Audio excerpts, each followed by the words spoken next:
It's time for Google or some other company to sue Apple and put them in their place. We all know that the other companies don't really want to do it because they think about innovation and they also think about the PR aspect of it, but it's enough. Put them in their place and say, you know what? Fuck off.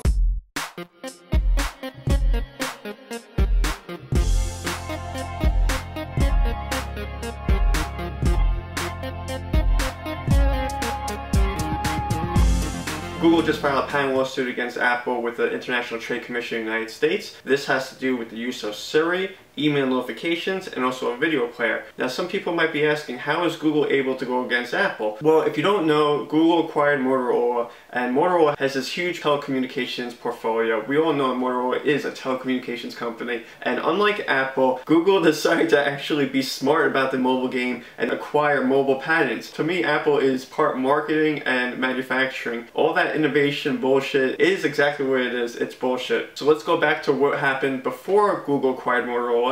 And Motorola had filed a patent lawsuit against Apple regarding the use of 3G and Wi-Fi connections. What you saw in Apple mobile devices was not lawfully used. They just put the shit in their phone and then just said, hey, it's our iPhone, it's our iPad, and they let it go. But they never compensated Motorola. So there was a lawsuit there that's still with the Trade Commission, and next week there is going to be a decision about that. And since Google does own those Motorola patents, there is something to be said about how Apple conducts its business. All they want to do is make the most profit off their phones without actually compensating the people who own the technology, and that's where the problem is. So regarding this case, Google is actually pursuing a ban on the iPhone, iPad, and Mac computers. Apple asked for this. Their arrogant behavior is just inviting companies to go after them, and Google has a right to do this. You can't start pursuing all these Android devices and trying to get them banned and not expect other companies to come after you. And for this idea that Apple is just this great innovative company, yeah, you guys that like Apple, you can think that, that's fine, but you know what? They're not a telecommunications company. You can't screw over the people that actually supply you the hardware or even the technology. It does not work like that. In a situation with Apple, all they want to do is take the patents, take the parts for their electronics, and then say they own it. All they're doing is utilizing a flawed patent system, and they're able to get away with it. But I think it's going to catch up to them. So this should be really interesting. I'm really happy about this. We've been talking about these things back and forth, and we haven't gotten a chance to really talk about what Google can do against Apple. You guys tell me what you think. Put a comment down below, and to celebrate what Google is doing against Apple, I'll say fuck Apple, and I'll see you guys later. Cheers.